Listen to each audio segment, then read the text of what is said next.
இன்னைக்கு நாம வந்துட்டு சிறுதானியம் பத்தி பேச போறோம். சிறுதானியத்துல நிறைய பயன்கள் இருக்குது. சிறுதானியத்தை சாப்பிட்றது இரு பக்கமும் பயன்கள். அதை விளைவிக்கிற விவசாயிகளுக்கும் அது பயன்தான், சாப்பிட்ற நம்மளுக்கும் அது பயன்தான். ஆனால் இன்றைய காலம் வந்துட்டு நம்ம சாதம் அரிசின்னு நம்ம பின்னாடி ஓடுறோம். ஆனால் சாதம் அரிசியில் ஒன்றுமே கிடையாது. அதை வந்துட்டு நம்ம தவிடு நீக்கப்பட்டுருச்சுன்னா அது ஒன்றுமே இல்லை, அது ஒரு சக்கை மாதிரி தான் இருக்கும்.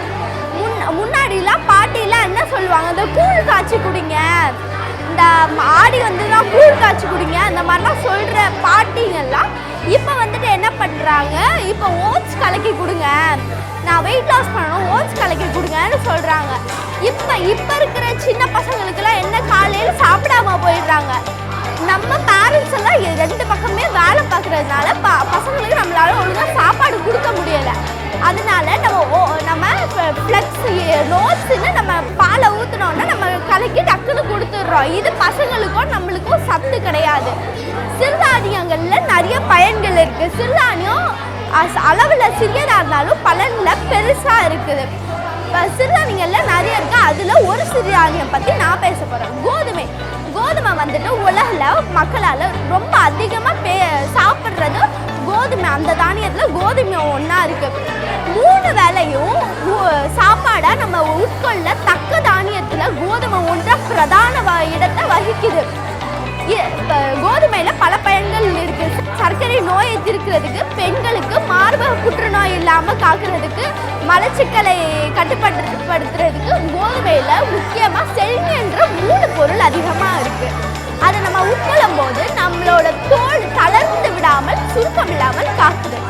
அதில் சிலதை சொல்கிறேன் நான். செலினியம் சத்து, கோதுமையில் செலினியம் என்கிற மூலப்பொருள் அதிகமாக இருக்கிறது. அது நம்மளோட தோலை தளர்ந்து விடாமல் காக்கிறது. செலினியமை கோதுமையை தவிடு நீக்கப்படாமல் நம்ம சாப்பிடும்போது செலினியத்தில் அதிகமாக இருக்கிற ஆன்டி ஆக்சிடென்ட்கள் சத்துக்கள் நம்மளோட தோலை தளர்ந்து விடாமல் சுருக்கம் இல்லாமல் நம்மளை இளமையாக காட்டுது. இப்போ இன்றைய காலத்தில் பெண்களை அச்சுறுத்தி கொண்டு வர நோயில் மார்பக புற்றுநோய் ஒரு மேஜராக இருக்குது. 50 வயதிற்கு உட்பட்ட பெண்கள் மேலே ஆய்வில் என்ன சொல்கிறாங்கன்னா, தவிடு நீக்கப்படாத கோதுமையால் செய்யப்பட்ட உணவை அவங்க சாப்பிடும்போது என்ன ஆகுது, அவங்களுக்கு இந்த மார்பக புற்றுநோய் வராமல் தடுக்குது. எல்லாத்துக்கும் முன்னாடி சர்க்கரை நோய். இப்போது மக்களுக்கு சர்க்கரை வியாதின்ற ஒரு வியாதி அதிகமாக வருது. நம்ம 3 வேளையும் நம்ம என்ன கோதுமையை சாப்பிடும்போது அந்த சர்க்கரை நோய் கட்டுப்படுத்தப்படுது. சர்க்கரை வியாதி இருக்கிறவங்களுக்கு இந்த குட்டி நரம்புகளில் சின்னதாயிடும், ரத்த ஓட்டம் இல்லாமல் இருக்கும். நம்ம இப்போ கோதுமையை எடுத்துக்கிற போது அந்த நீர்த்தி வளைக்குலேஷன் இருக்கும். கோதுமையில் பலன்கள் நிறைய இருக்குது. நீங்கள் சிறுதானியம் அதாவது அரிசி எடுத்துக்கிறத விட நீங்கள் சிறுதானியம் எடுத்துக்கிறது பெஸ்ட்டு. எனவே மருந்தே உணவே மருந்து. சிகப்பரிசியில் ஆன்டி ஆக்சிடென்ட்கள் நிறைந்துள்ளன. இது நீரிழிவு நோயை தடுக்கவும், இரத்த அழுத்தத்தை குறைக்கவும், பார்வையை அதிகரிக்கவும் உதவுகிறது. சிகப்பரிசியில் vitamin B1, B2, calcium, magnesium மற்றும் தாதுக்கள் உள்ளன. சிகப்பரிசியில் ஆன்டி ஆக்சிடென்ட்கள் நிறைந்துள்ளன. வணக்கம், நான் இன்று சிறுதானியத்திலிருந்து கேழ்வரகை பற்றி கூற வந்துள்ளேன். கேழ்வரகில் வைட்டமின் மற்றும் நார்ச்சத்து நிறைந்த ஆதாரமாக உள்ளது. இதில் பி காம்ப்ளெக்ஸ் விட்டமின் மற்றும் கால்சியம், ப்ராப்ளஸ் மற்றும் இரும்பு சத்து உள்ளது. நாம் கேழ்வரகை தினந்தோறும் எடுத்துக்கொள்ள வேண்டும். அப்படி எடுத்துக்கொள்வதால் நமது எலும்பு பாதுகாக்கவும் மற்றும் அடர்த்தியாகவும், அது மட்டும் இல்லாமல் அது வளர்வதற்கும் உதவி செய்கிறது.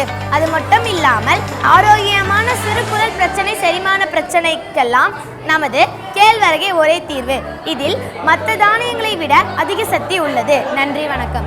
வணக்கம், என் பெயர் பிரஜனா. நான் 5ஆம் வகுப்பு ஏ பிரிவில் படிக்கின்றேன். நான் இன்று பேச எடுத்துக்கொண்ட தலைப்பு தஞ்சை பெரிய கோயில். தஞ்சை பெரிய கோயில் உலக பாரம்பரிய சின்னமாகும். 10ஆம் நூற்றாண்டில் ராஜராஜ சோழனால் கட்டப்பட்டுள்ளது. இது தமிழரின் கலைத்திறமையை உலகத்திற்கு சொல்கிறது.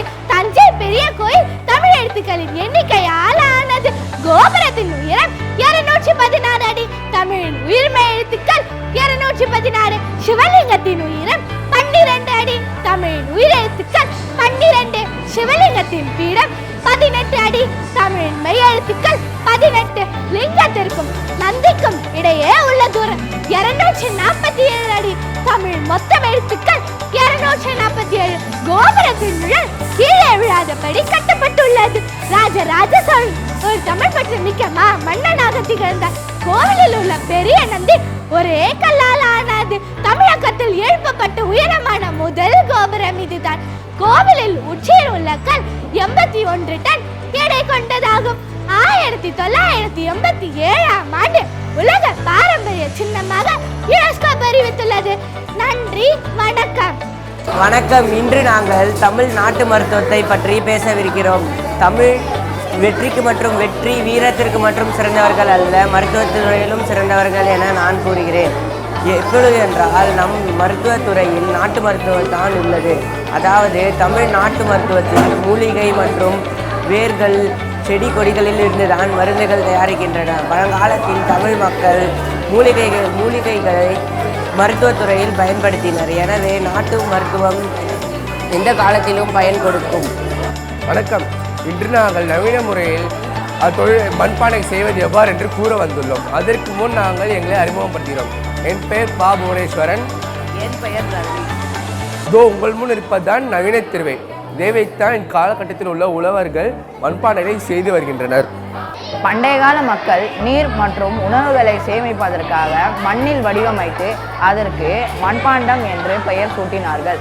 இது இந்திய நாட்டில் ஒரு மிகப்பெரிய நாகரிக வளர்ச்சியாக முன்னேறி வந்தன மற்றும் இது இயற்கையோடு இணைந்து வாழ ஒரு சான்றாகவும் ஏற்பட்டன. இதனை பார்ப்பதற்கு மிகவும் சுலபமாக இருந்தாலும் இதனை செய்வது மிக மிக கடினமான வேலையாக இருக்கும். எனவே மேலும் உங்களுக்கு இந்த கலையை எப்படி செய்வது என்று கற்றுக்கொள்கின்றேன். முதலில் நெகிழ்வுத்தன்மை கொண்ட மண்ணை எடுத்துக்கொள்ள வேண்டும். பிறகு தண்ணீரை சேர்த்து கொள்ள வேண்டும். பிறகு அதனை திருவையில் வைத்து நமக்கு தேவையேற்ற மாதிரி நம் கையில் வடிவமைத்து அழுத்தம் கொடுப்பதால் இந்த மண்பாண்ட கலை பிறக்கும். மண்பானையின் வடிவத்தை பெற்ற பிறகு அதை சூரிய ஒளியில் நன்றாக உலர்த்த வேண்டும். அது நன்றாக உலர்ந்த பிறகு அதை மண்ணடிப்பிலோ அல்ல சாம்பல் அடுப்பிலோ வைத்து சுட்டெரிக்க வேண்டும். அது சுட்டெரித்த பின் அதில் உணவுகளை அல்ல நீர்களை போட்டு சேமித்து வைக்கலாம். மண்பானையின் பயன்கள். மண்பானையில் சமைக்கும் பொழுது நமக்கு சுவையானதும் சத்தானதும் இரண்டும் கிடைக்கிறது. இதை சாப்பிட்டால் நம் உடம்புக்கு வலிமை பெறுகிறது. இக்காலகட்டத்தில் உள்ள மக்கள் எல்லாம் சில்வர் மற்றும் அலுமினியம் பாத்திரங்களை வைத்து உணவகம் செய்து வருகிறார்கள். இந்த பானை பக்கம் போகவே இல்லை.